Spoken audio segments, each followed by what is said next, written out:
Welcome back दोस्तों। आज मैं आपके सामने रिसेंटली रिलीज हुई एक हिंदी लैंग्वेज मूवी को लेकर आया हूँ जिसका नाम है वन फ्राइडे नाइट। उसी तरह एक थ्रिलर टाइप मूवी है। मूवी सिर्फ 1.5 घंटे की है। मूवी के दरमियान में कुछ अच्छा खासा सस्पेंस भी देखने को मिलता है। तो चलिए फटाफट से इस मूवी की कहानी को देखते हैं। उससे पहले लुटा दो प्यार, फॉलो इंस्टाग्राम। कहानी की शुरुआत होती है सैटरडे मॉर्निंग, जहाँ पर कुछ पुलिस वाले नीरू नाम की एक लड़की को पुलिस की वैन में बिठाकर किसी गेस्ट हाउस से बाहर ले जा रहे होते हैं। मतलब वो गेस्ट हाउस किसी फॉरेस्ट एरिया में मौजूद होता है। रास्ते के दरमियान नीरू पुलिस वालों से एक छोटी सी परमिशन मांगने लगती है। क्या मैं अपनी माँ को कॉल कर सकती हूँ? पुलिस वाले नीरू से कहने लगते हैं, क्या यह सब कुछ तुम्हारी माँ ने ही ट्रेन किया था तुमको? क्या इस प्लान में तुम्हारी माँ भी शामिल है? उसके बाद कहानी थोड़ा फ्लैशबैक में जाने लगती है, मतलब एक दिन पहले फ्राइडे, जहाँ पर लता नाम की एक बहुत बड़ी डॉक्टर को दिखाया जाता है। फिलहाल लता एक लड़की की डिलीवरी करके बाहर आकर उस बंदे से कहने लगती है कि तुमको बेटी पैदा हुई, माँ बेटी का अच्छे से ख्याल रखना। कुछ दिनों पहले तुम ही ने कहा था ना कि अबॉर्शन करवाने के लिए।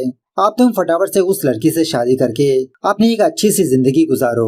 वीडियो में आगे बढ़ने से पहले मैं आपको एक जबरदस्त वेबसाइट के बारे में बताना चाहता हूँ और वो है MoneXBet। क्या आप अभी भी गेम्स खेलकर पैसे कमाने से डरते हैं?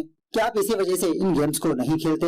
हर कोई क्रैश गेम के बारे में ही बात कर रहा है और सच में आप इस गेम के जरिए से रियल मनी कमा सकते हो। मैंने ऑलरेडी काफी सारे गेम्स को खेला, लेकिन ये क्रैश गेम बेस्ट है जीतने के मामले में। चलिए इस गेम पर एक नजर डालते हैं कि इस गेम को कैसे खेलते हैं। देखा आपने, बहुत ही सिंपल का काम है। दिन के हिसाब से आप अपना प्रॉफिट कमा सकते हो और इसी तरह मेरे प्रोमो कोड को यूज करने पर आपको बोनस मिलेगा और उस बोनस के साथ आप अपने पैसे को डबल भी कर सकते हो। सच में थैंक्स टू द बोनस। दूसरे सीन में लता के हस्बैंड राम को दिखाया जाता है। ऑफिस में राम अपना काम खत्म करके वापस अपने घर आ रहा होता है। ड्राइवर को बीच रास्ते पर ही गाड़ी रोकने के लिए कहता है। गाड़ी रुकाने के बाद राम ड्राइवर से कहने लगता है कि तुम यहाँ से ऑटो लेकर घर चले जाओ, मंडे ही वापस काम पर आना। ड्राइवर जाने के बाद राम अपनी वाइफ लता को कॉल करके ये बताने लगता है कि मेरा ड्राइवर आज काम पर नहीं आया, मैं ही अकेले एयरपोर्ट जा रहा हूँ। नागपुर में काम खत्म करके वापस आने तक मुझे तकरीबन 2 दिन लगेंगे। ऐसा लता से बात करते हुए रोड के पास ही वेट करते रहता है। थोड़ी देर के बाद नीरू राम की गाड़ी में आती है।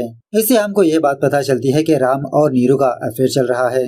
नीरू ऑलरेडी जानती है कि राम शादीशुदा है और लता एक बहुत बड़ी डॉक्टर है, लेकिन इसके बावजूद भी नीरू राम के साथ रिलेशनशिप में होती है। जब भी लता राम को कॉल करती, नीरू हमेशा राम को तंग करती रहती है कि फोन मुझे दो, मैं भी लता से बात करूंगी। मतलब इस तरह से मजाक करती रहती है। उसके बाद नीरू राम से पूछने लगती है कि तुम्हारी वाइफ तो बहुत बड़ी डॉक्टर है, लेकिन तुम दोनों की अभी तक संतान क्यों नहीं हुई? राम कहने लगता है कि हम दोनों ने काफी सारी बार कोशिश की, लेकिन फायदा ही नहीं रहा। उसके बाद ये दोनों राम के गेस्ट हाउस जाने लगते हैं। बीच रास्ते पर मौसम का आनंद लेते हुए फोटोज वगैरह क्लिक करते रहते हैं। इस तरह से फाइनली ये दोनों राम के गेस्ट हाउस पहुंच जाते हैं। सीसीटीवी कैमरास को देखकर नीरू राम से पूछने लगती है, अगर तुम्हारी वाइफ सीसीटीवी फुटेज को देखा तो हम दोनों के बारे में पता चल जाएगा ना? राम मुस्कुराते हुए कहने लगता है कि इस गेस्ट हाउस का एक भी सीसीटीवी कैमरा काम नहीं करता, मैंने खुद सारे कैमरास को खराब कर दिया। खैर एक्चुअली इस गेस्ट हाउस में गोविंद नाम का सिर्फ एक ही बंदा रहता है इस गेस्ट हाउस की टेकिंग केयर करते हुए। घर के अंदर आने के बाद नीरू राम से कहने लगती है कि मेरी माँ की तबीयत कुछ ठीक नहीं है, माँ का ट्रीटमेंट करवाने के लिए मुझे कुछ पैसे उधार पर दे दो, मैं तुमको बाद में लौटा दूंगी। यह सुनने के बाद राम अपना लॉकर ओपन करके उस लॉकर में के पैसे दिखाकर नीरू से कहने लगता है कि इन पैसों में से तुमको जितनी जरूरत है वो पैसे ले लो, सारे के सारे तुम्हारे हैं। नीरू भी बहुत खुश होने लगती है।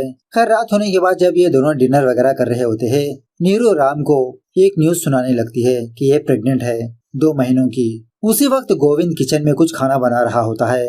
नीरू की ये न्यूज सुनने के बाद ये तो शॉक में रह जाता है। खैर राम ये खबर सुनने के बाद बहुत खुश होने लगता है। गोविंद को बुलाकर कहने लगता है कि मुझे अभी अभी एक अच्छी खबर मिली है, मैं फटाफट से सेलिब्रेट करना चाहता हूँ। तुमको मेरी फेवरेट बेकरी के बारे में तो पता है ना, उस बेकरी पर जाकर फटाफट से एक केक ला दो मेरे लिए।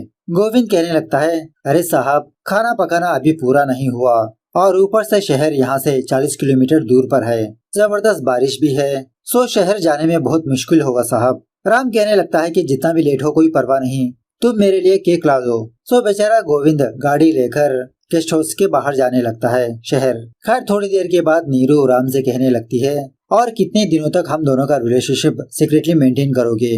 अब मैं माँ भी बनने वाली हूँ, क्या मेरा बच्चा भी गुमनाम की जिंदगी जिएगा? क्या तुम उसको अपना नाम नहीं दोगे? प्लीज राम, मुझसे शादी कर लो। राम कहने लगता है, ठीक है, मैं तुमसे शादी कर लूंगा, लेकिन ये सारी चीजें फटाफट तो नहीं होगी ना, थोड़ा टाइम लगेगा। वक्त आने पर मैं तुम्हारे बाद लता से बात करूंगा। दूसरी तरफ लता टीवी में ये न्यूज देखती है कि नागपुर में जबरदस्त बारिश है। सो राम का हालचाल पूछने के लिए राम को कॉल करके इससे पूछने लगती है कि मैंने सुना है नागपुर में जबरदस्त बारिश है, तुम्हारी मीटिंग कैसी चल रही है? राम कहने लगता है कि मैं ऑलरेडी नागपुर के होटल में स्टे कर चुका हूँ, कल सुबह इसी होटल में मीटिंग है। इस तरह से जब राम लता से फोन में बात कर रहा होता है, नीरू जानबूझकर प्लेट्स तोड़ने लगती है, मतलब राम के साथ हल्के से छेड़खानी करने लगती है। राम लता से कहने लगता है कि मैं तुमको बाद में कॉल करूंगा, इस तरह से फोन काट देता है। नीरू से कहने लगता है कि मैंने तुमसे कहा था ना कि तुम जैसा चाहती हो वैसा ही होगा, क्यों खामखा झगड़ा कर रही हो? उसके बाद ये दोनों उसी बारिश में हल्के से एंजॉय करने लगते हैं, एक दूसरे के साथ थोड़ा रोमांटिक मोमेंट्स गुजारने लगते हैं। इसी दरमियान में जब राम नीरू को पीछे से हक करने लगता है, नीरू गलती से राम को साइड में हटाने की वजह से राम का पैर फिसलकर वो घर से नीचे गिर जाता है। राम के सर पर जबरदस्त चोट आने लगती है। जब नीरू नीचे जाकर देखती है तो राम कॉन्शियस में नहीं होता। नीरू को कुछ भी समझ में नहीं आता कि अब ये क्या करे। फटाफट से गोविंद को कॉल करने लगती है, लेकिन उसका फोन नॉट रीचेबल होता है। उसके बाद नीरू यही सोचने लगती है कि अगर राम को ऐसी हालत में छोड़ दिया तो शायद राम मर सकता है। राम को बचाने के लिए नीरू फटाफट से राम का फोन लेकर लता को कॉल करके ये बात बताने लगती है कि राम फर्स्ट फ्लोर से नीचे गिर गया, इसके सर को जबरदस्त चोट आई। राम नागपुर में नहीं है, अपने गेस्ट हाउस पर है। मैं कौन हूँ आपको मैं बाद में बताऊंगी, प्लीज फटाफट से आप कुछ करिए। उसके बाद जब लता एम्बुलेंस को कॉल करने लगती है, पता चलता है कि कोई भी एम्बुलेंस खाली नहीं है, सारे के सारे बिजी है। उसके बाद लता दोबारा नीरू को कॉल करके फर्स्ट एड का प्रोसेस बताने लगती है। नीरू उसी तरह से राम का फर्स्ट एड करती जाती है। थोड़ी देर के बाद लता फटाफट से अपने गेस्ट हाउस पर पहुंच जाती है। दूसरी तरफ गोविंद जो केक लाने गया था, जबरदस्त बारिश की वजह से किसी बीच रास्ते पर ही अटक जाता है। दूसरी तरफ लता राम का ट्रीटमेंट करके नीरू से कहने लगती है कि राम को फटाफट से हॉस्पिटल पहुंचाना होगा, गाड़ी में नहीं ले जा सकते, एम्बुलेंस की जरूरत है। लेकिन इस बारिश में एम्बुलेंस यहाँ पर आना थोड़ा मुश्किल का काम है, बारिश कम होने तक हमको रुकना ही पड़ेगा। इस तरह से ये दोनों रूम से बाहर आते हैं। लता नीरू से पूछने लगती है कि तुम राम को कब से जानती हो, क्या तुम्हारा यही काम है? पैसे कमाने के लिए क्या तुमको दूसरी जॉब नहीं मिली? नीरू कहने लगती है कि आप जैसा समझ रहे हो मैं कोई कॉलगर नहीं हूँ, मैं और राम एक दूसरे से बहुत प्यार करते हैं। राम आपकी बहुत कदर करता है, रेस्पेक्ट करता है, लेकिन मुझसे ही प्यार करता है। ये सुनने के बाद लता शॉक में रह जाती है। नीरू से पूछने लगती है कि यहाँ पर तो गोविंद नाम का एक बंदा रहता है, क्या वो तुम दोनों को नहीं देखा? नीरू कहने लगती है कि गोविंद को मैं जानती हूँ, राम और मैं अक्सर यहाँ पर आते रहते हैं थोड़ा बहुत टाइम स्पेंड करने के लिए। अब फिलहाल गोविंद कुछ काम से बाहर गया है। लता कहने लगती है कि राम ऑलरेडी शादीशुदा है, क्या तुमको शर्म नहीं आई एक शादीशुदा बंदे के साथ अफेयर में रहते हुए? नीरू कहने लगती है कि राम मुझसे प्यार करता है, अगर मैं आपकी प्लेस पर होती तो कब का राम से दूर हो जाती। जिस रिश्ते में प्यार नहीं वो रिश्ता कैसा? लता कहने लगती है राम और मैं 20 साल से वाइफ एंड हस्बैंड है, और तुमने तो कहा कि तुम राम की लाइफ में 4 महीने पहले आई, ऐसे में तुम कैसे कह सकती हो कि राम तुमसे ही प्यार करता है?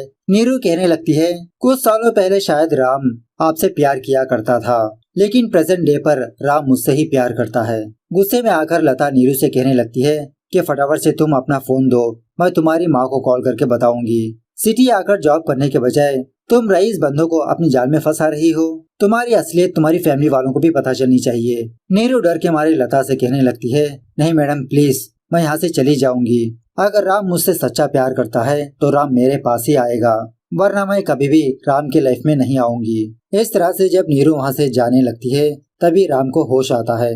जाती हुई नीरू को देखकर कहने लगता है कि नीरू कहाँ पर जा रही हो, तुम मत जाओ, मेरे पास ही रहो। इस तरह से नीरू के बारे में ही बताने लगता है। लता राम को रेस्ट करने के लिए कहकर बाहर जाकर बहुत अफसोस करने लगती है कि इतनी बारिश में भी मैं राम का ख्याल रखने के लिए, राम को बचाने के लिए यहाँ पर आई तो राम नीरू का ही नाम जप रहा है। थोड़ी देर बाद नीरू लता के पास आकर सॉरी कहने लगती है। लता कहने लगती है कि मुझे तुम्हारी सॉरी की कोई जरूरत नहीं, मैं राम से डिवोर्स ले लूंगी, अब उसके साथ जिंदगी गुजारना इट्स मीनिंगलेस। अब तुमको कौन सा महीना चल रहा है, तुम्हारी डॉक्टर कौन है?